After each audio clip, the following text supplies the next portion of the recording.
Good morning mga kababayan. Nandito po tayo sa bahay. Naglalaba tayo mga kababayan. So may mga katanungan pa, may mga comment po tayo tungkol dito kay Morales mga kababayan. Ha?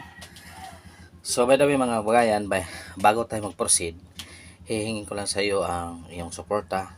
Kung hindi pa ka nakasubscribe sa aking channel, pa-subscribe naman mga kababayan. Pindutin mo lang ang subscribe button. Dayon, like and share ang aking video mga kababayan. Tulong mo na rin sa akin yan mga kabayan. Yun lang ang hiling kong tulong sa iyo mga kabayan. By the way mga kabayan, ito ang aking comment mga kabayan. Ito si Agent Morales ay dapat na talagang bigyan itong pansin ng gobyerno. Bigyan ito ng witness protection program mga kabayan para sa akin. Kasi yung sinuwalat na marami na ang taong na involved. At nalalagay na ang kanyang buhay sa panganib mga kababayan. Pero ang gobyerno ngayon parang walang-wala lang kasi ordinaryong tao lang si Morales mga kababayan. Mga kababayan. May banta na sa kanyang buhay. May pumunta na sa kanyang bahay para arigluhin yung kanyang mga isinusuwalat. Pero ngayon ang gobyerno wala pang ginagawa tungkol sa buhay ni Morales. So ano ba ito, Senator Bato de la Rosa? Wala ka bang aksyon rito tungkol sa buhay ni Morales? Wala ka bang aksyon rito? May bibigay ka bang witness protection program itong si Morales? O nasaan yung mga taong atat na atat noon? Gusto ng katotohanan ito isinuwalat ni Agent Morales. Mayroon pa ng mga video, mga conversation kung sinong taong involved dito tungkol sa kanyang buhay. Ngayon mga kababayan, ano sa palagay ninyo? Dapat ba itong bigyan ng witness protection program si Morales? Or ito lang ang kanyang buhay? Dahil isinuwalat nyo maraming taong nai-involve. Pero ang problema, pupunta kaya si Paquito Ochoa, dating cabinet secretary noon. Pupunta kaha siya sa Senate hearing? Or i-deny na?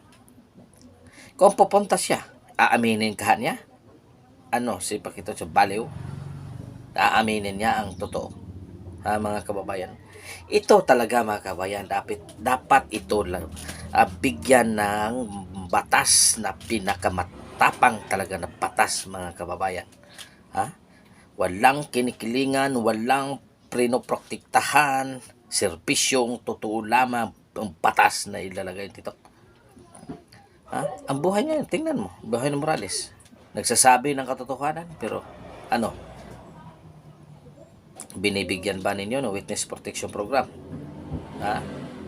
Anong sabi ngayon? Maraming taong involved dito mga kababayan. Totoo ang sinasabi sa aking pananaw, totoo lahat ang sinasabi ni Morales.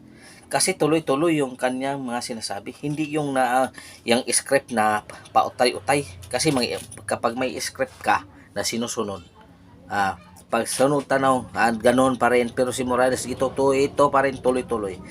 Ibig sabihin, totoo ang kanyang sinasabi. Dahil kapag hindi ka sasabay sa administrasyon talaga mga kababayan, ay talagang mananagot ka. Ito ang sinasabi ng Morales. Natanggal na nga ako sa trabaho, kinasuhan pa ako.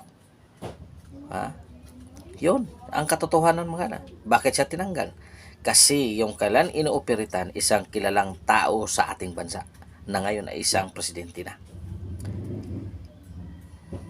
Ngayon, ino-operate pa rin si Morales mga kababayan. Pinapili pa, gusto mo? Pera o manalo ng loto? Ganyan ang buhay dito sa Pilipinas mga kababayan. Ganyan na kalala ang ating sitwasyon ngayon. Ang tao parang sawang-sawa na magrarally mga kababayan. Di katulad noon, may protesta doon, may protesta dito. Ngayon, nasaan ang mga madre? Proteksyonan nyo si Morales. Nasaan yung mga madre na palaging atat na dyan? Nasaan na? Proteksyonan si Morales. Nandyan na ang sinasabi ni Morales na dapat talaga siyang proteksyonan. Ngayon, nasaan ang sinasabi ninyo mga kababayan? Kita niyo ba? Mga kababayan, maraming salamat sa suporta. Hanggang dito namang mga kababayan, God is good all the time. God is good. Petsing nyo kaninyong tanan mga kababayan.